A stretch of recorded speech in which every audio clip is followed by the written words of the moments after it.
পেটের জ্বালা বড় জ্বালা, যদি না খেয়ে ভালো জায়গায় শুয়েও থাকেন শান্তি কিন্তু পাবেন না। ইলিশ মাছ রান্না করার কথা শুনে আমাদের সবার খুবই ক্ষুধা লাগছে। কে না আছে যে ইলিশ পছন্দ করে না। সব কাজকর্ম শেষ করে রাতের বেলায় এই মাছটা রান্না শুরু করি। পেট শান্তি তো দুনিয়া শান্তি। আজকে আপনাদের ভাইয়াকে বিদেশি বিদেশি লাগছে না বলেন তো? আজকে সে একটা সেট পরেছে, যেমন টি শার্টের সাথে ট্রাউজার। এমনিতেও তাকে একদমই ফরেনারের মতো লাগে, আর এই সেটটা পরে তো ভীষণ সুন্দর লাগছে। শুধু সে না, আমিও কিন্তু শীতের জন্য কিছু সেট নিয়েছি। এগুলো long sleeve T shirt set. আমরা সকলেই পছন্দ করি বাড়িতে একটু কমফোর্ট ভাবে থাকতে, তো আমি কয়েক কালারের কয়েকটা নিয়েছিলাম। প্রত্যেকটা কালারই খুবই সুন্দর এবং প্রত্যেকটা গেঞ্জি কাপড়ের ছিল। Black, purple, black, pink, yellow এবং বেবি পিঙ্ক কালারও ছিল। সো এই শীতে আপনারা সুন্দর সুন্দর লং স্লিভ গুলো নিতে চাইলে অবশ্যই এবিএন ডেস্টিনেশন ফেসবুক পেজে নক করবেন। পেজটা আমার ডিসক্রিপশনে দেওয়া থাকবে, চেক করে নেবেন। অনেক ধরনের কালেকশন রয়েছে, আপনাদের যেটা মন চায় হাফ হাতা ফুল হাতা সবকিছু কিন্তু পেয়ে যাবেন। এগুলো দেখানোর পর ভাবলাম যে রান্না বান্না করি, কারণ ভীষণ ক্ষুধা লাগছে। তো চলে যাই ডিরেক্টলি রান্নাঘরে এবং একটা মাছ বের করব,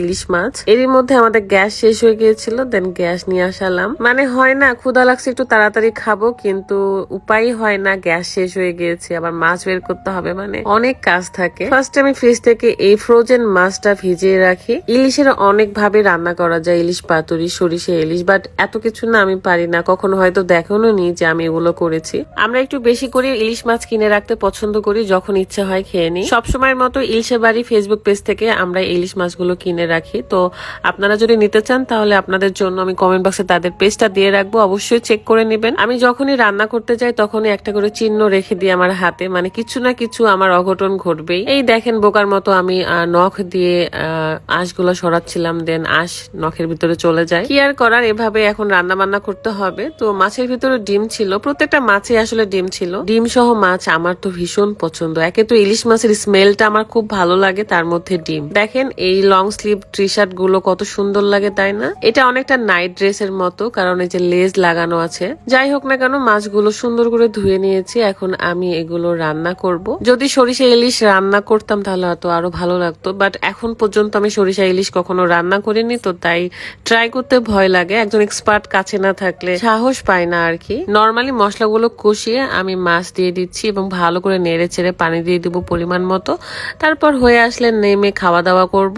আপনাদের ভাইয়া যখন আমাদের বাড়িতে প্রথম গিয়েছিল, আমার বাপের বাড়িতে, তখন কিন্তু গ্রামের মানুষজন তাকে দেখে ভেবেছে এটা ফরেনার একটা ছেলে, কারণ সে দেখতেই এমন বিদেশি বিদেশি। যদিও তার মেন্টালিটি এমন ছিল না যে আমার বাড়ি ঘর দেখতে যাবে, সে জাস্ট গিয়েছিল যে বিথি আসলে থাকে কোথায়, বিথির জন্মস্থান কোথায় এটা দেখতে। যাই হোক না কেন, সেই মানুষটার সাথে দেখতে দেখতে 8 বছর প্লাস কেটে গেল আমাদের এই সংসার জীবন। তো তাকে ইলিশ মাছের মাথা দিলাম, কারণ সে এটা ভীষণ পছন্দ করে। সে এখানে মনোযোগ দিয়ে টিভি দেখছিল।